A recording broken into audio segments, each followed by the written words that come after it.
কামনা করি। ধানের শীষের পক্ষে প্রচারণা এই কার্যালয়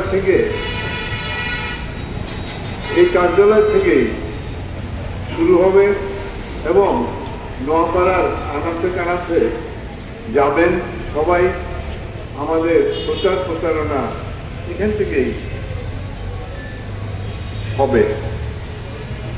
আমি বিশেষ বক্তব্য রাখবো না, তবে এখানে যারা ব্যবসায়ী প্রতিষ্ঠান আছে তাদেরকে আমি জানিয়ে দিতে চাই যে আপনারা নিশ্চয়ই অবগত আছেন, আমি নোয়াপাড়ার যেখানে গিয়েছি সেখানে একটা কথা পরিষ্কারভাবে বলে এসেছি যে কি নোয়াপাড়ায় চাঁদাবাজি বন্ধ হতেই হবে।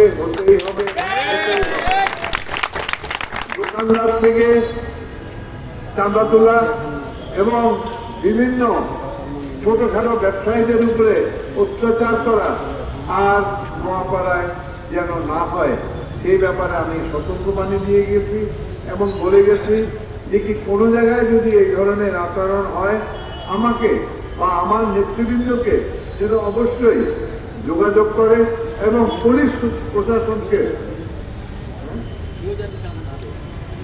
কেউ যেন পাশাপাশি আপনাদেরকে যারা এখানে ব্যবসায়ীরা আছেন আপনাদের দোহাই লাগে আপনারা আল্লাহর ওয়াস্তে কাউকে কোনো চাঁদা দিবেন না,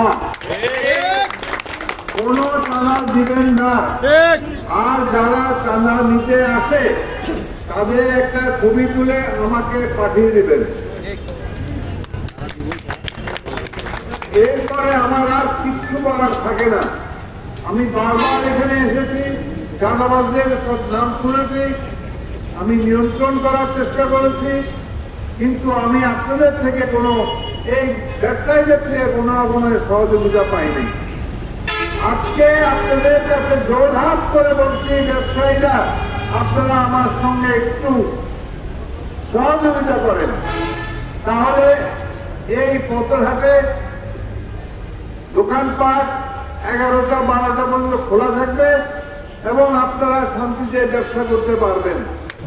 যদি আপনারা এগিয়ে না আসেন তাহলে আমি ব্যথিত হব, কষ্ট পাব, এলাকার লোকজন কষ্ট পাবে আপনারা যদি তাদেরকে কোনো প্রশ্ন দেন। আল্লাহর ওয়াস্তে আমরা এই চাঁদাবাজরা প্রশ্ন নদিও, আমরা প্রশ্রয় দিলে আন্দোলন করে যাবে। ইটি টানন শান্তির বসবাস গ্রহণ করিব আনাতে, সুন্দর একখান সমাজ গ্রহণ করিব আনাতে, এইভাবে গা সারি দিয়ে আমার তাই চেষ্টা আর বিশেষ কিছু খনন নাই। বেগুনও আছে সহযোগিতা কামনা করি, বিশেষ করে সাধারণ বিরুদ্ধে। আর বাজার মধ্যে 1 টাকার মধ্যে দোয়ান ফাটন হয়, বাজার সমিতি হয়, নোয়াপাড়ার মধ্যে বাজার সমিতি নাই জ্ঞান বুঝলেন। কারণ অনাপন করিয়ারে মিষ্টি করিয়ারে ব্যাগ দোয়ান ফাটা হলো মিষ্টি করিয়ারে অনাপন করে দেওয়ার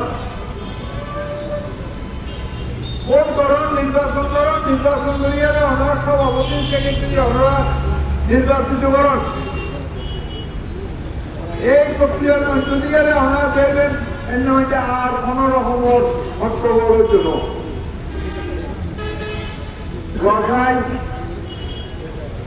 আমরা তুমি বিজয় লই। ইনশাল্লাহ অতুল সুন্দর একখান কার্যালয় আছে, আসা যাওয়ার মেয়েতে দুঃখ কথা নাই সপ্তম।